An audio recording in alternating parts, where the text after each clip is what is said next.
Shalom, Bapak Ibu, hamba-hamba Tuhan GSJA se-Jawa Barat.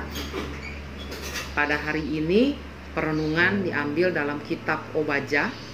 Saya akan bacakan Obadja ayat 10 sampai dengan 14. Saya akan bacakan versi BIMK, Bahasa Indonesia Masa Kini.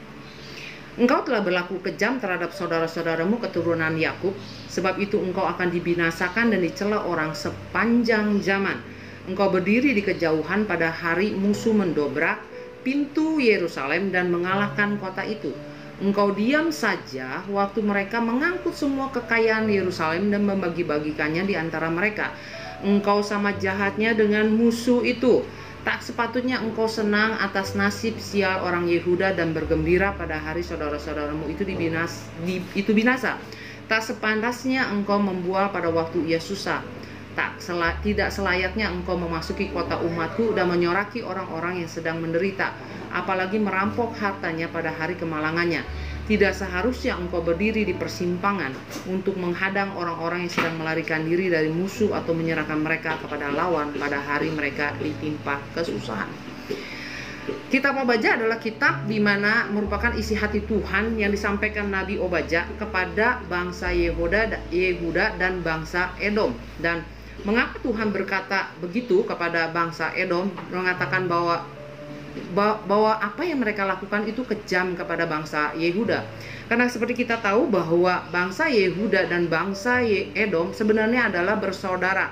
Karena bangsa Yehuda merupakan keturunan Yakub, sedangkan bangsa Edom adalah merupakan keturunan Esau, dan mereka adalah saudara kembar. Dan kita itu tahu ya. Dan kita juga tahu bahwa sebenarnya Esau dan Yakub sudah melakukan rekonsiliasi. Tetapi apa yang terjadi di dalam kehidupan mereka, rekonsiliasi yang terjadi pada diri Yakub dan Esau itu tidak terjadi pada bangsa Edom itu tersendiri.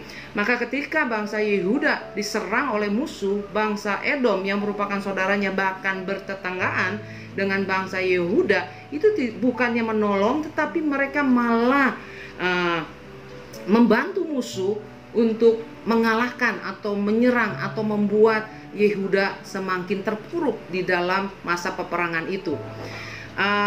Di dalam ayat ini jelas bahwa bangsa Edom itu gagal dalam menyatakan kasih dalam kehidupannya dia. Mengapa hal itu terjadi pada bangsa Edom yang terhadap saudaranya ya? Karena ada kata seperti ini, apa yang menjadi tujuan hidup kita itu berbanding lurus dengan apa yang ada di hati kita. Saya ulangi, apa yang menjadi tujuan hidup kita berbanding lurus dengan apa yang ada di hati kita. Kita tahu bahwa Edom, di dalam hati Edom, bahwa Yehuda adalah musuhnya. Jadi ketika Edom, di dalam hati Edom bahwa Yehuda musuhnya, maka apa yang dilakukannya yang menjadi tujuan hidupnya adalah, tujuan daripada hidup Edom adalah melihat Yehuda terpuruk. Ya, baiklah di dalam kehidupan kita sebagai orang percaya yang memiliki tujuan hidup ditaruh oleh Tuhan, yaitu memuliakan Tuhan di dalam kehidupan kita. Biarlah kita menjaga hati kita agar hati kita jangan ada yang menghalangi untuk menyatakan kasih. Biar tujuan hidup kita memuliakan Tuhan itu yang tadi saya katakan itu berbanding lurus dengan apa yang ada di dalam hati kita. Maka kita harus menjaga hati kita. Biar hati kita adalah hati yang dipenuhi oleh kasih-Nya Kristus dan tertanam dan berbuah-buah di dalam kehidupan kita. Buahnya adalah perbuatan kasih, perbuatan yang menyatakan kemuliaan Tuhan, perkataan kita adalah perkataan yang membangun dan sebagainya.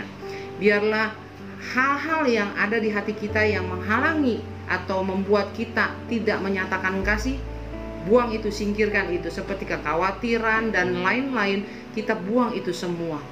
Karena Tuhan mau hidup kita adalah hidup memuliakan nama Tuhan. Untuk itu kita harus menjaga hati kita agar kita tidak gagal untuk menyatakan kasih, yang mana itu adalah memuliakan nama Tuhan.